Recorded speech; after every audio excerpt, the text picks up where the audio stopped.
Le canzoni per me sono delle entità viventi, delle entità a sé stanti, che quindi si nutrono delle emozioni, dei rumori, dei profumi, delle sensazioni che ci sono intorno. Questo per dire cosa? Che ogni volta che mi approccio alla scrittura di una canzone, non ho un metodo tale da dire mi siedo alla scrivania e inizio a comporre. Quella è una fase successiva, viene dopo. In primis mi piace quando ho in testa l'idea di una canzone, che sia una melodia, che siano delle parole sparse, mi piace scendere per strada, fare delle lunghissime passeggiate e passeggiando elaborare quell'idea che piano piano inizia a prendere una forma più completa perché appunto si nutre dei rumori della strada, dei suoni, dei colori, delle sensazioni. Quindi incamero tutte queste emozioni che nel frattempo si sono sommate a quella che è l'idea principale di partenza della canzone, torno a casa o dove posso sedermi con la chitarra e il quaderno per scrivere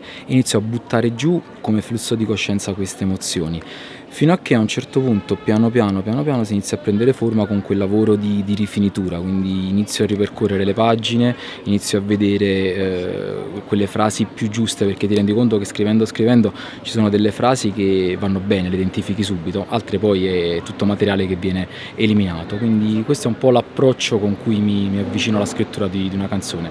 Metto con la chitarra, butto giù la melodia, il riff che ho in testa e inizio a costruire lentamente la canzone. Ho sempre voluto scrivere dell'oscurità dell'animo umano, nel senso è una componente che mi ha sempre attratto da quando ho iniziato ad ascoltare musica. Tutti i miei riferimenti musicali che vanno da Johnny Cash, Springsteen, Tom Waits, Bob Dylan, c'era sempre questa componente oscura dell'animo umano. Quindi storie di persone che vivono ai margini, storie di persone che sono messe alle strette dalle difficoltà della vita, da scelte sbagliate che hanno fatto, da peccati che si portano sulle spalle e cercano una loro forma di redenzione. Tutti personaggi che sono degli outsider, personaggi che vivono appunto ai margini. Sarà che sono stato un outsider anche io nei miei anni scolastici, perché mi ricordo sempre mentre, sai, gli amici giocavano a calcio piuttosto che andavano in discoteca, mi piaceva molto rimanere in disparte, leggere tanto, scrivere appunto delle poesie, dei racconti e notavo che c'era sempre appunto questa componente di ricercare questa oscurità, queste zone d'ombra.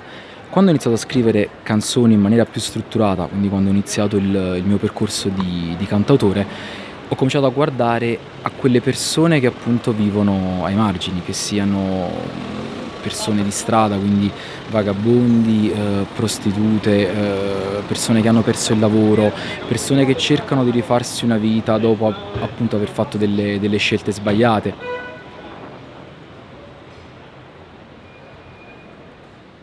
Ho conosciuto Mario ai tempi dell'università.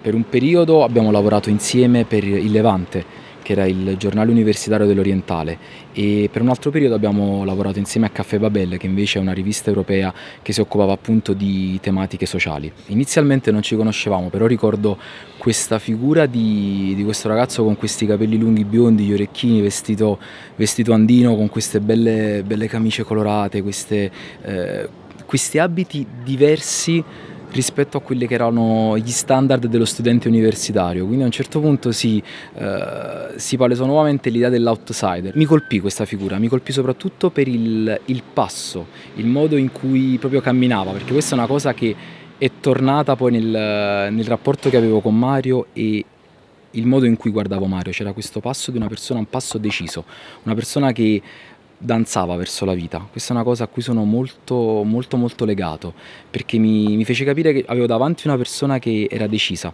che si muoveva nella direzione dove voleva andare, lo faceva a testa alta e lo faceva in maniera decisa.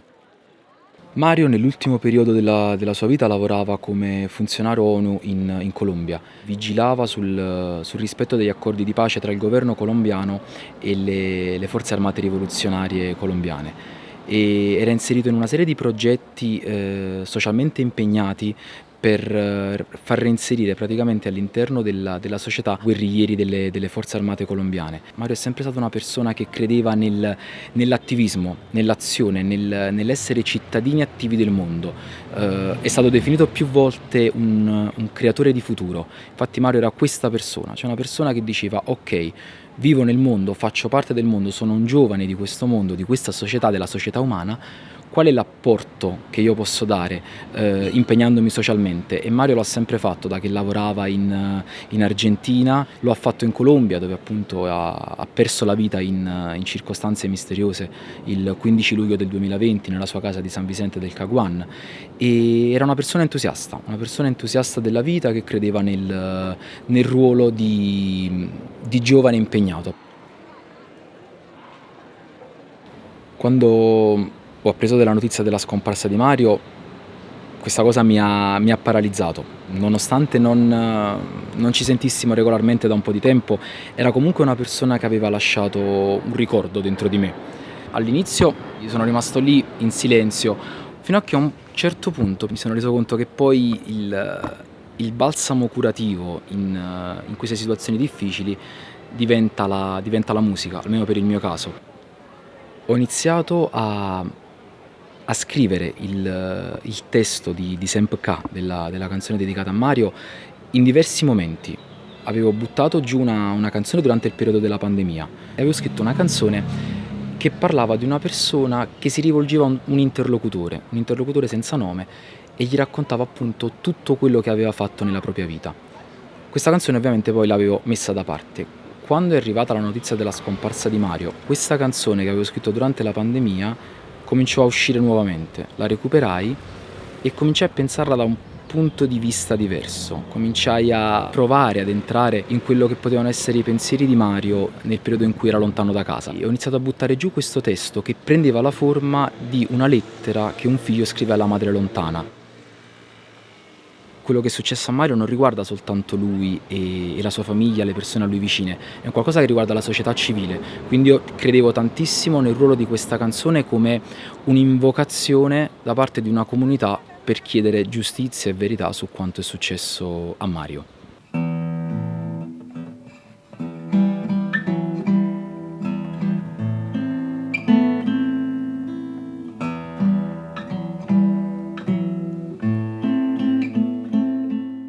Il mio incontro con Mario è stato un fatto collaterale alla canzone, nel senso che io parto da lavorare con Valerio.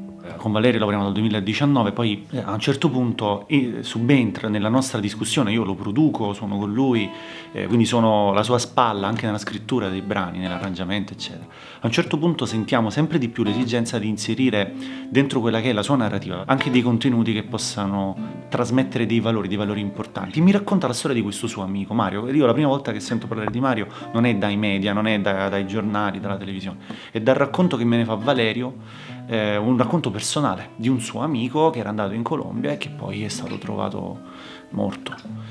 E piano piano ho pensato, ho iniziato a ragionare su questa storia e abbiamo trovato un sottile parallelismo tra la storia, no, di questo ragazzo che insomma ha perso la vita in circostanze misteriose in Colombia, e abbiamo pensato, no, che cosa avrebbe detto alla mamma se avessi ancora avuto tempo di parlarle. Ed è ovvio che appena ci siamo messi a pensare a questa cosa si è sovrapposto un altro piano. Valerio ha perso la mamma mentre facevamo il suo ultimo disco. Successe forse la sera che avevamo fatto una session di registrazione. E quindi poi quando siamo tornati a Mario questi due livelli si sono sovrapposti. E quindi io ho pensato di anche portare Valerio, no, ad una riflessione. Che cosa faresti se avessi ancora un'ora di tempo? Che cosa le diresti se avessi ancora un'ora di tempo? E questo ci ha permesso di scrivere la canzone inizialmente, quindi di fare una prima stesura. La canzone tra l'altro è nata in inglese inizialmente, poi abbiamo deciso di farla in napoletano. La canzone però è cresciuta piano piano e si è, secondo me, alimentata degli incontri che abbiamo fatto. Quando abbiamo deciso di fare SEMPK abbiamo iniziato a coinvolgere persone, abbiamo coinvolto altri amici di Mario, io li ho incontrati, li ho conosciuti, alcuni Valerio li conosceva già, e poi abbiamo conosciuto i genitori di Mario. E questo in qualche modo ci ha permesso di rivivere questa esperienza molte volte, di accedere ad un livello del sentire quello che è accaduto, molto molto intenso, molto profondo, molto diretto, poco mediato, non come ti arriva quando lo leggi sui giornali o quando te lo racconta.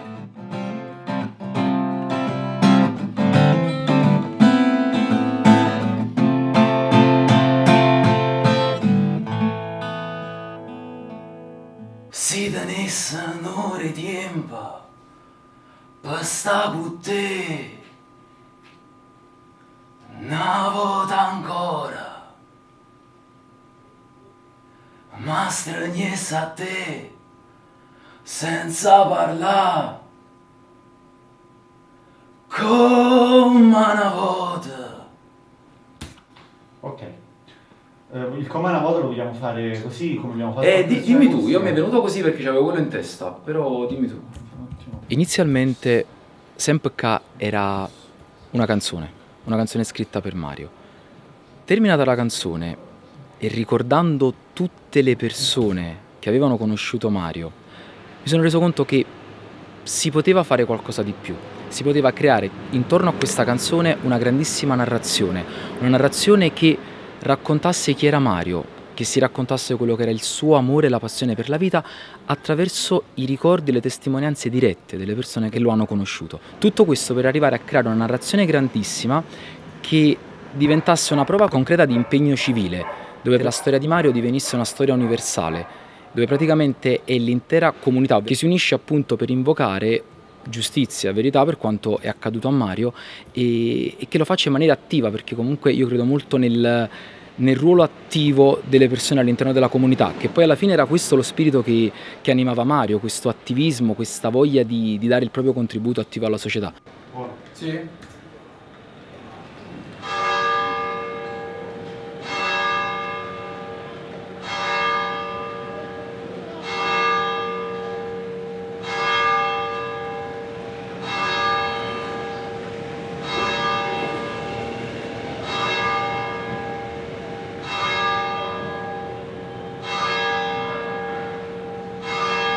Il mio ricordo di Mario è legato a questo posto, a Palazzo Giusto.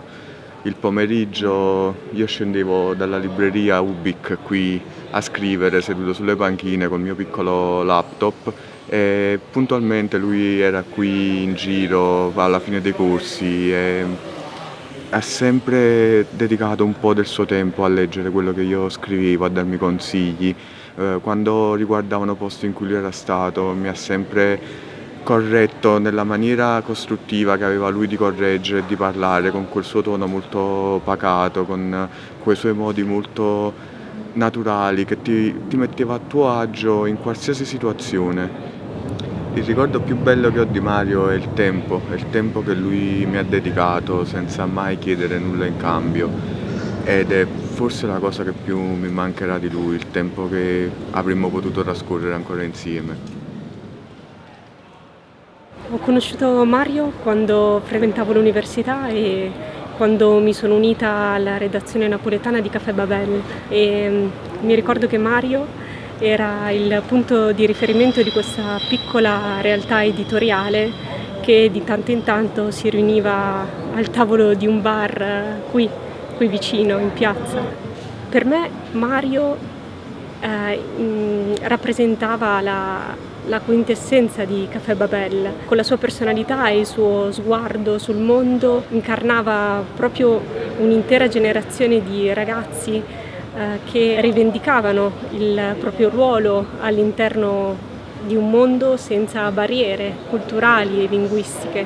Per questo io penso che lui rappresentasse tantissimo quest'idea di giornalismo e di sguardo sulla realtà. Se ripenso a Mario, ripenso ad una persona che era poco più grande di me, di pochi anni, eppure mi appariva già come un gigante, già come un modello da seguire e assomigliava molto a una persona che avrei voluto diventare, la persona che avrei voluto essere.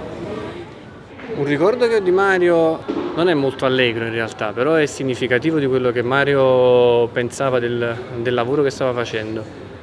L'ultima volta che ci siamo visti, e parliamo di dicembre 2019, l'ultima volta che è stato qui a Napoli, Mario ci raccontò per la prima volta quello che era il suo lavoro.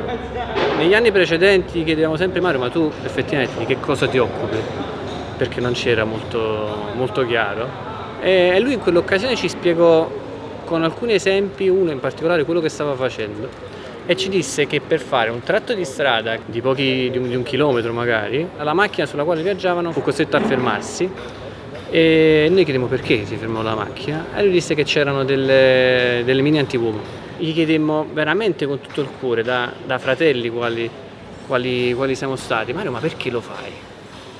E lui disse una frase che insomma ci rimase dentro per un po', e veramente lo prendemmo anche in giro per questa frase, perché disse: voi non potete capire quello che sto facendo, perché io sto vivendo la storia, io sto vivendo la storia, vedo che sto partecipando a un percorso importante per le persone che sto aiutando, e sono felice di fare questa cosa.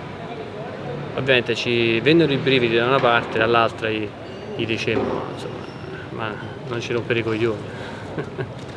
Perché poi Mario era così, era alto, era l'alto e il basso, Mario era tutto. Ci siamo resi conto che Mario volava veramente a metri e metri di altezza superiori alle nostre e superiori a quelli di chiunque altro, perché era un fuoco su qualsiasi cosa.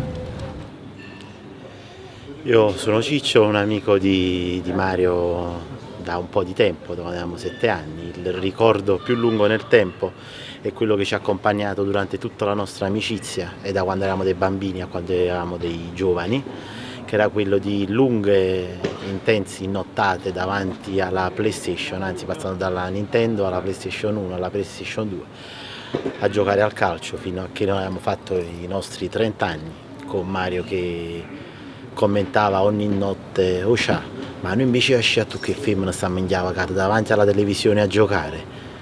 Ci guardavamo, cenno d'intesa, ci vedevamo dei disagiati e continuavamo a giocare. Abbiamo fatto un festival dei giovani giornalisti qua a Napoli e eravamo senza fondi, insomma ci mettemmo una disperata ricerca, e con lui abbiamo trovato un vivaio che ci ha dato tutte le piantine, perché quell'anno non so chi disse che i giornalisti potevano andare a zappare la terra, e quindi decidemmo di farlo, e questo vivaio ci diede le piantine per farlo, per fare un'azione di guerriglia gardening. E poi una nota, insomma, azienda che qui a Napoli fa protesi, che quindi ci fornì tutti i badge, e mi ricordo appunto di questi momenti esilaranti di andate a prendere delle piante, andate a prendere dei badge in mezzo alle gambe finte. Ricordo le riunioni, le tantissime riunioni che facevamo per Caffè Babelli. La cosa più bella che io vidi di Mario poi è che Caffè Babelli faceva delle riunioni all'estero, più o meno ogni 3-5 mesi, per far incontrare le varie redazioni, i vari blog. Ricordo che Mario si difendeva l'orizzontalità della redazione napoletana, difendeva la varietà, perché in certi momenti dicevano: ma come, voi siete la redazione locale di Napoli e avete fatto un post sui ragazzi scomparsi in Messico, ricordo se c'era stato un articolo su questo argomento, e Mario giustamente diceva: io rappresento la redazione, io difendo le scelte, ma perché non sono scelte mie, sono scelte di tutti. Conosco Mario dai tempi del liceo. Primis Mario era una persona, era un sognatore, era qualcuno che viveva e lavorava per un mondo migliore. Era una persona anche allo stesso tempo che sapeva coinvolgere gli altri nei suoi progetti, sapeva appunto imbarcare le persone, aveva questo suo modo di fare per cui le persone si sentivano parte integrante di un progetto e avevano quindi un fine comune. Di Mario ricordo il suo passo sicuro, quello con cui entrò per la prima volta in redazione. Un pomeriggio mi invitò ad un seminario organizzato da redattore sociale nel complesso monumentale di Santa Maria la Nova. Lo guardai con ammirazione esporre il suo puntuale ed incisivo intervento durante il dibattito. Ne confezionò un articolo per il suo blog L'Europeo Napoletano. Il seminario Sgomberiamoli era rivolto ai giornalisti e puntava a far riflettere sul modo in cui evitare stereotipi, pregiudizi, discriminazioni in materia di immigrazione. Nel suo articolo sul seminario concludeva: i popoli si muovono, le società si integrano, il mondo si evolve. L'informazione ha il compito di seguire con coerenza tali cambiamenti. Dinanzi ai sempre più frequenti episodi di razzismo, il giornalismo è sempre più una questione di coscienza e non di click. Lui ha fatto riferimento all'Europa dicendo il fatto che la sovranità fosse dello Stato a differenza della cittadinanza europea. Dopodiché io ho attaccato con la domanda sul rapporto dell'immigrazione di Barbagli, che fa riferimento al progetto NATAC, alla fase pre-allargamento e allo studio giuridico. Tanto sto registrando dei 15 stati, individuando gli stati liberali, semiliberali, restrittivi e semirestrittivi. Da qui, dal momento che l'Italia è un paese restrittivo, da che dipende il ritardo culturale italiano, anche messo in confronto con appunto il piano riformistico in Germania. E lui, per quanto riguarda il ritardo culturale, ha detto che l'Italia è sempre stato un paese che ha esportato. Quella che avete appena sentito è la voce di Mario Paciolla. Nel 2012 dovevamo intervistare per il giornale universitario Il Levante il prorettore dell'Orientale Giuseppe Cataldi, perché volevamo, a conclusione della campagna L'Italia sono anch'io, conoscere un po' quella che era la sua opinione in merito. Avevamo pensato ad un'intervista da realizzare insieme, io, lui e Paola, e armati di taccuini tutti e tre e di un registratore siamo stati quasi un'ora e mezza ad ascoltare e ad intervistare il prorettore.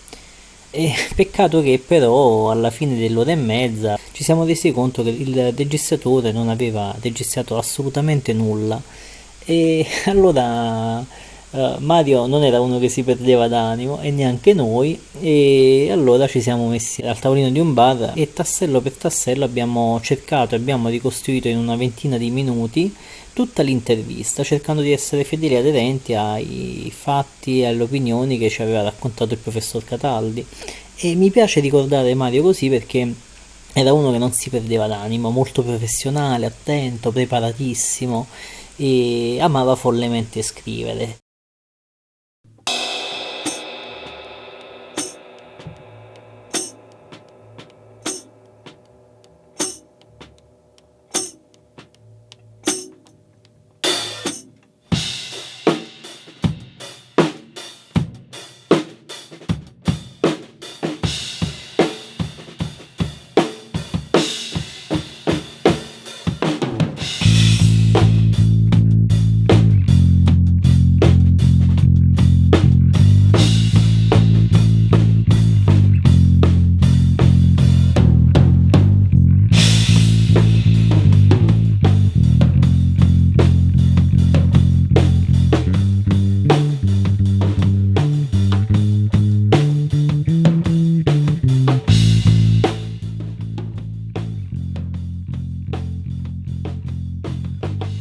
E io credo molto in questo potere della musica. La musica crea aggregazione, la musica crea comunità.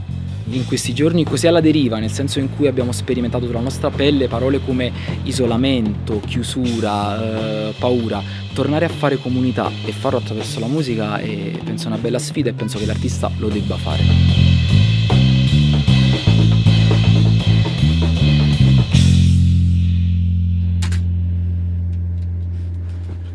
Stavo pensando, no? Di farla più stoppata la prima parte. Sì.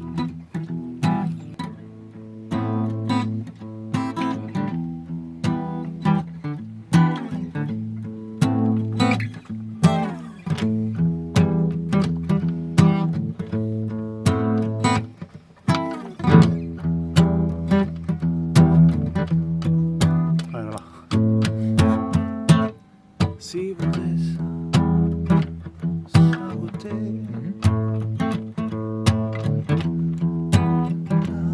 ancora, ma straniessa a te, senza parlare, come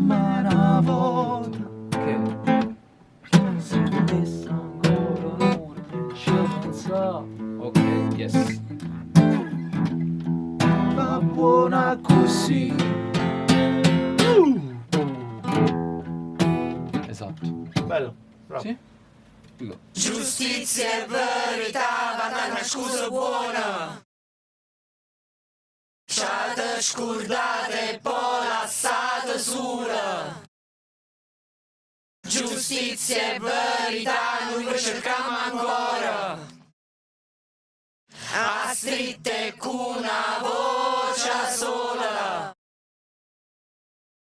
Ci sono un sacco di momenti che ho trascorso con Mario, anche perché ci siamo conosciuti praticamente in prima media. All'università abbiamo continuato comunque ad avere rapporti, lui mi ha aiutato quando sono partita per la Spagna, sono andata io a trovarlo quando lui viveva a Parigi, io ho invaso il suo monolocale all'8° piano senza ascensore. E uno degli ultimi momenti che abbiamo trascorso insieme è stato quando lui è tornato per le vacanze di Natale, che ci siamo visti insieme a Ciccio. Ci siamo visti tutti e tre per fare un aperitivo che è durato tipo 4 ore, alle fine delle quali io ero ubriaca per colpa loro, e ricordo che avevo il corso di ballo e quella sera decisi poi di non andare per rimanere con loro, con i quali non stavo spesso, e penso che sia stata una delle scelte più giuste che abbia fatto in generale.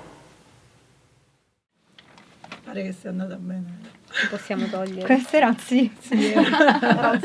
Io e Mario ci siamo conosciuti all'Orientale, entrambi abbiamo studiato relazioni internazionali, però è nell'ambito del giornalismo che questo rapporto si è consolidato, perché collaboravamo entrambi per il Levante e per Caffè Babel. Mario e il mio compagno hanno lo stesso cognome, Paciolla, e quindi abbiamo iniziato un po' a riderci su. Alla fine però c'era quasi un vincolo di parentela, perché abbiamo scoperto che anche la famiglia di Mario è originaria di Frattamaggiore, come la famiglia del mio compagno, entrambi ariete, entrambi con gli occhi azzurri, e quindi abbiamo immaginato che ci fosse questo legame di parentela. Ecco perché abbiamo iniziato a chiamarci Uparè. Ogni volta che ci vedevamo ci salutavamo così, ovviamente con tantissimo affetto, ma anche un po' goliardicamente ci prendevamo in giro. Sono stato fortunato di aver conosciuto Mario grazie alla pallacanestro, perché lo sport rivela chi sei, il campo dice sempre chi sei, e Mario era una forza della natura. Nel corpo di un ragazzo magro, alto, scarso 1,70 m, noi lo chiamavamo il nano malefico, e lo vedevi in campo che non si tirava mai indietro, che lasciava sempre il 101% sul campo. Quello che io ho avvertito è che Mario era esattamente quella persona in tutti gli ambiti, il giornalismo, il lavoro, l'arte. Il profilo completo è quello di un ragazzo che non si è mai tirato indietro, che ha sempre affrontato le sue battaglie e che non si è mai risparmiato. Questo è Mario, una persona che non si è mai risparmiata e che non ha trovato alibi, mai alibi. Non conoscevamo Mario, però Mario era un ragazzo, Mario era come ognuno di noi, Mario fa il lavoro che molti di noi sperano anche di fare. Quindi di conseguenza, insomma, contribuire a questo percorso significa farlo per tutti, tutte. Noi in quanto Link Orientale, in quanto rappresentanti, ma soprattutto in quanto studenti, ci teniamo ogni giorno a contribuire a quello che è il percorso di giustizia per Mario Paciolla. Proprio perché è necessario ogni giorno dare il proprio contributo, è necessario che questa storia rimanga sotto i riflettori affinché le condizioni in cui in un futuro ognuno di noi potrebbe ritrovarsi a lavorare non portino, insomma, a queste zone d'ombra, ma ci permettano anzi di essere tutelati ogni giorno. Giustizia e verità, va da una scusa buona.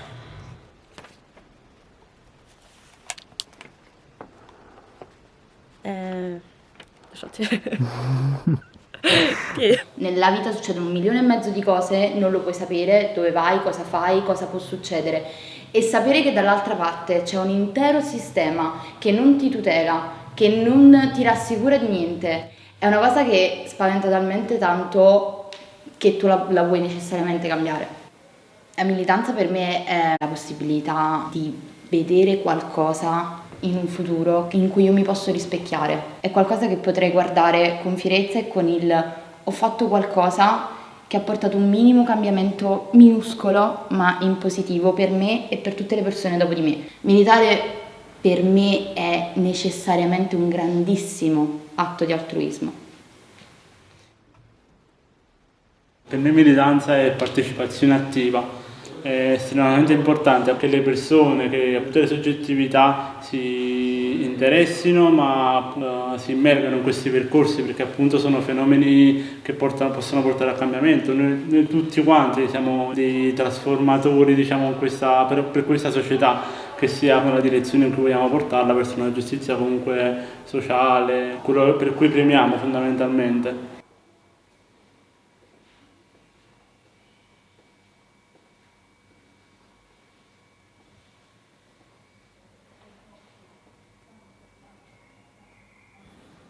È strano, io Mario non l'ho conosciuto, non lo conoscevo, però mi sono accorto, cioè è capitato, conosco un sacco di persone che conoscevano Mario, amici, artisti. È strano perché qualcuno mi ha detto pure che l'avrei potuto incontrare in un qualsiasi momento, in una qualsiasi serata, anche in pieno centro così. E quindi forse sai cosa? Il rammarico di non averlo conosciuto, perché averlo conosciuto dopo dico averlo conosciuto perché poi ne ho sentito tanto parlare, ho visto qualche intervista, ho visto i video, quindi è un po', tra virgolette, come conoscerlo, però sarebbe stato bello conoscerlo in una maniera naturale, spontanea, per strada, così, anche perché mi pare che il background sia proprio lo stesso, soprattutto il modo di stare al mondo, di accogliere le persone, di confrontarsi con le persone. Quindi anche questo mi ha spinto poi ad accettare praticamente, credo subito, la proposta di Valerio. E quando ho realizzato il ritratto è stato strano, perché non volevo realizzare un ritratto di Mario, sai, il classico ritratto, un mezzo busto così frontale, il classico santino, va? Volevo quasi mettermi dentro Mario e pensare come se fossi lui, o almeno quel lui che mi hanno passato gli altri. In realtà ho visto un viaggiatore, ho visto uno pieno di curiosità e attenzione verso gli altri e la voglia di scoprire sempre cose nuove, stando però ben fermi, almeno avendo visto un po' anche le sue poesie, stando ben fermi alle proprie radici, quindi attraverso quelle poi muoversi totalmente in libertà. Quindi ho lavorato in un modo in cui lavoro spesso, utilizzando del materiale che già esiste, quindi come se fosse lavorare sulla vita stessa. Ognuno di noi siamo stratificati da tutto quello che ci è successo prima. Quindi anche quando uso delle carte che già hanno un vissuto è ancora più interessante, perché su quelle vado a costruire del mio, che non è più il mio ma è anche la somma di quello che già c'era. E ho trovato una poesia scritta, da quella sono andato a cancellare un sacco di roba e mi sono uscite fuori delle parole che come se non sono manco le mie, cioè come se fossero quelle di Mario. Infatti si parla di libertà, si parla di mare, si parla di acqua, si parla di scoprire. Io ovviamente quando sono andato a trovare le parole non l'ho letta, se non nella mia testa, quindi leggevo verso per verso. Invece messa insieme, non lo so, sembra anche un po' corto maltese, sembra un sacco di roba che ha a che fare con la voglia di scoprire e con le attenzioni.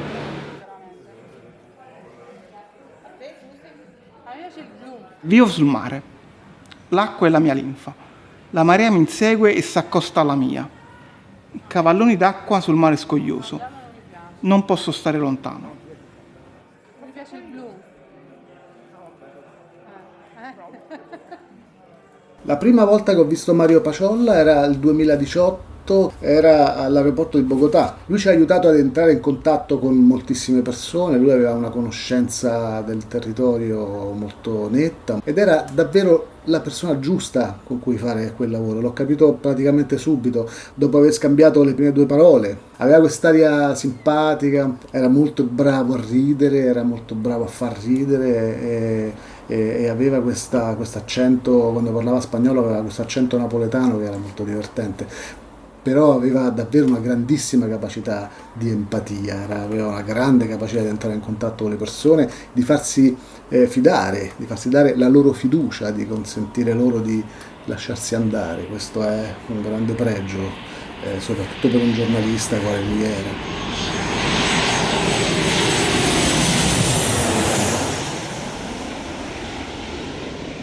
Una delle cose che ricordo meglio di Mario è ciò che mi ha detto quasi subito appena ci siamo visti. Io andavo lì a fare un racconto del narcotraffico televisivo e lui mi ha detto: se vuoi parlare di narcotraffico devi parlare delle persone che subiscono il narcotraffico, quindi i campesinos, i bambini schiavi.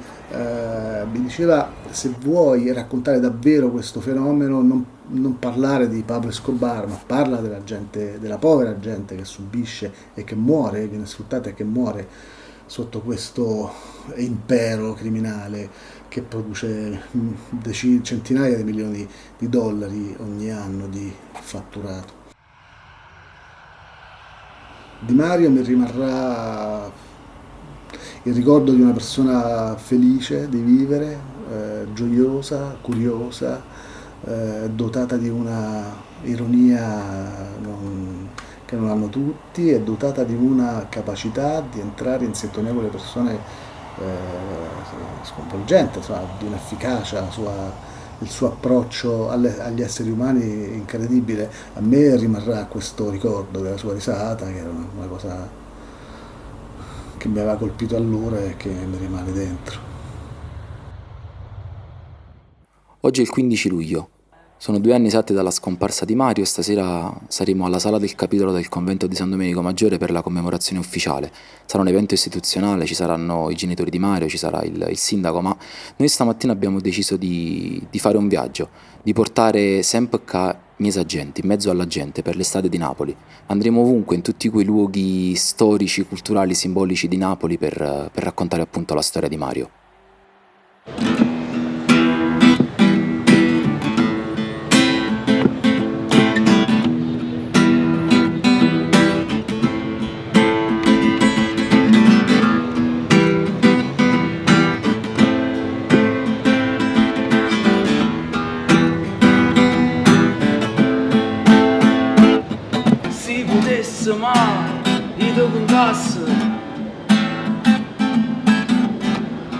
Qual è la verità? Ma piove sempre e non si asciutta più. O sole dove sta? Volesse una voce, va lucca ancora, a stregnami in mano, fammela sentire, per quante l'ora sta mora, non mora, in da sto cielo tu circa, ma sto sempre qua, sempre qua. Sempre qua, sempre qua. Io sono Lucia e ho conosciuto Mario nella pancia della sua mamma. Anna era una collega fisioterapista del Don Orione. All'epoca, quando la scuola era chiusa, quando c'era uno sciopero, quando le mamme non sapevano come fare, le nonne non erano disponibili, come spesso succede, i figli venivano nel centro del Norione, dove le mamme dovevano fare il loro lavoro di terapiste. Noi terapiste giocavamo con i figli dei colleghi. Mario era uno di quei bambini pestiferi, piccolo, biondo, uno ne faceva e 100 a 1 ne pensava, che se scompariva bisognava acchiapparlo subito, perché sennò che cosa stava facendo? Potete immaginare che stesse arrampicandosi sull'albero di Nespolo che stava nel giardino del Don Orione e che sicuramente non avrebbe retto il peso per rubare le nespole al direttore. Potete pensare che avesse riempito la piscina e che in qualche maniera lui stesse affogando qualcuno dei suoi compagni per giocare a tuffarsi nella piscinozza. Mario era questo, Mario era un bambino vivacissimo, intelligente. L'ho ritrovato studente di 1000 interessi, di 1000 cose. Chiese l'intercessione alla madre di parlarmi per l'Africa. Gli dissi: se vuoi venire con me, mi fa piacere presentarti un pezzo di Africa molto vivibile, E lì lui mi ha sconvolto in qualche maniera, perché mi disse: non è questo quello che io voglio. Io voglio andare e conoscere la gente. Io voglio vedere come vivono e che cosa posso fare perché il mondo possa cambiare e possano vivere in maniera diversa. Poi l'ho seguito a distanza, ho rincontrato questo scugnizzo napoletano che rivedo oggi con le lacrime agli occhi nei video delle mie colleghe, ed era l'uomo che, se avessi avuto 30 anni di meno, forse avrei sposato. Sicuramente sì. Sono convinto che ognuno di noi non rappresenta un universo a sé stante. Non possiamo immaginare di essere chiusi in una bolla, nel quale praticamente tutto quello che viene dall'esterno non ci scalfisce. Penso che l'impegno civile sia fondamentale all'interno di una comunità.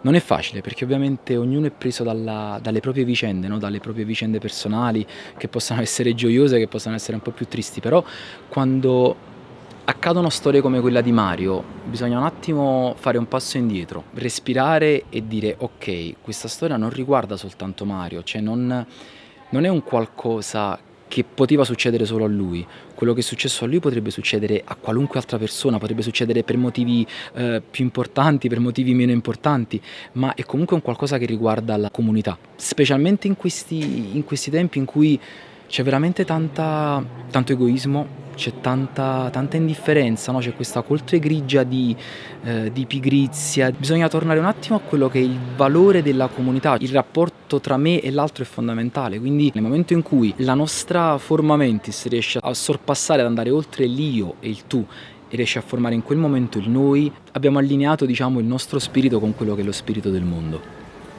Grazie a tutti e buonasera a tutti. Ho un desiderio che vorrei esprimere e condividere con questa sera tutte queste belle parole delle istituzioni. Veramente vorrei che diventassero impegno concreto, come diceva nonna Pino, che diventino azioni, perché di parole non ne abbiamo più bisogno, abbiamo bisogno di imboccarci le maniche e fare qualcosa. Diceva padre Zanotelli, parlava di memoria, il valore della memoria è fondamentale, raccontare una storia. È quello che ho provato a fare io umilmente, entrando con umiltà in punta di piedi in quella che era la vita di Mario. È stato un caro amico dei tempi universitari, e conoscendo Anna e Pino, che sono i suoi genitori, due persone splendide. Ho fatto attraverso una canzone, Sempre K, l'abbiamo portata stamattina in giro per le strade di Napoli, in mezzo alla gente. Prima parlavamo con Simone, con Daniele: siamo tanti, dobbiamo diventare ancora di più, dobbiamo arrivare a un numero tale che la nostra invocazione per verità e giustizia per Mario non rimanga semplicemente una parola. Questo è un tentativo che noi stiamo facendo stasera, lo facciamo attraverso la musica, attraverso l'arte, quindi Sempre K. È la lettera di un figlio alla madre, una lettera di ricordi, di mancanza, anche di rabbia, di invocazione per un mondo migliore, ma soprattutto è una lettera d'amore. Amore che animava Mario, la sua vita, amore che anima i suoi genitori, che portano avanti una battaglia nel senso pacifico del termine, però che mi ha ispirato tantissimo. Quindi questa è Sempre K per Mario Paciolla.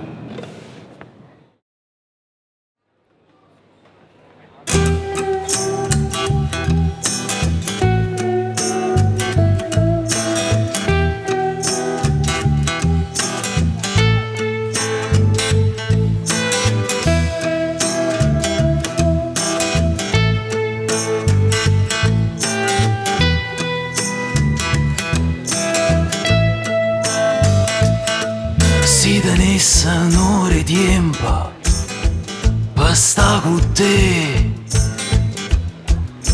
una volta ancora, ma straniessa a te, senza parlare, come una volta. Si tenesse ancora un'ora, non ci pensare, buona così, rimane cosa vera. E tu che fai stasera? T'ho giuro, lasciami partire, volesse una voce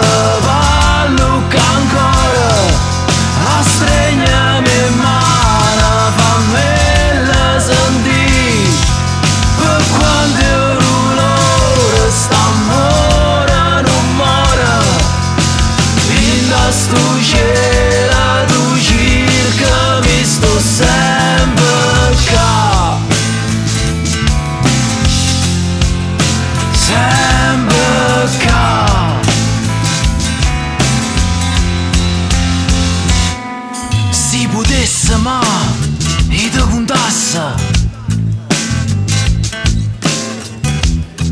qual è la verità,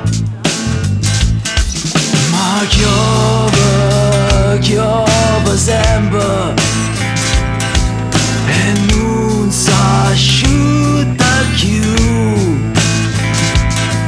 Oh sola dove sta, volesse una voce ma lucca ancora, a stregnami in mano, fammela sentire, per quando l'ora sta mora, non mora, in da sto cielo tu cercami, sto sempre qua, sempre qua.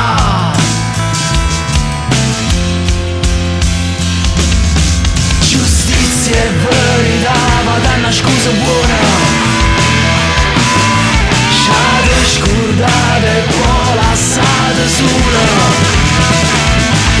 Giustizia e verità, noi vi cerchiamo ancora, ma strette con una voce sola. Lessa una voce, fa lucca ancora, a stregnami in mano, fammela sentire.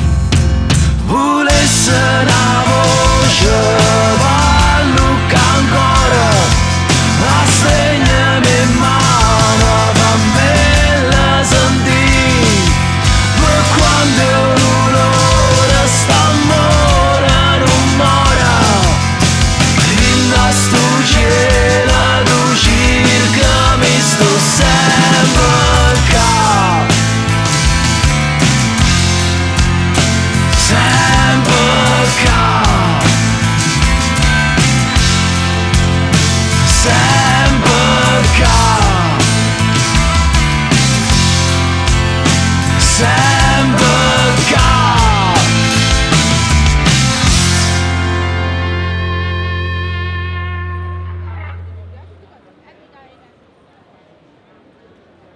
Un altro aneddoto che mi viene in mente riguarda Mario piccolino, ma neanche adolescente, avrà avuto 12-13 anni. Giocavamo a pallacanestro insieme e Mario era il più piccolo della squadra, arrivava a 1,20 m forse. E era in conflitto con un amico che, per via di una ragazza, e questo amico lo prendeva in giro. E Mario allora all'interno dello spogliatoio un giorno, con una mossa alla Bruce Lee, entrò, fece un passo, saltò sulla panca dello spogliatoio per dare uno schiaffo a questo ragazzo, alla faccia del quale non sarebbe mai arrivato perché era veramente molto più alto di lui. E questo amico se lo ricorda ancora perché è entrato, come si suol dire, nella storia dal lato sbagliato, e questo fa capire Mario com'era, non si teneva niente di niente, che si trattasse di ragazze o qualsiasi altro argomento, e questa cosa se l'è portata poi per tutto il resto della vita.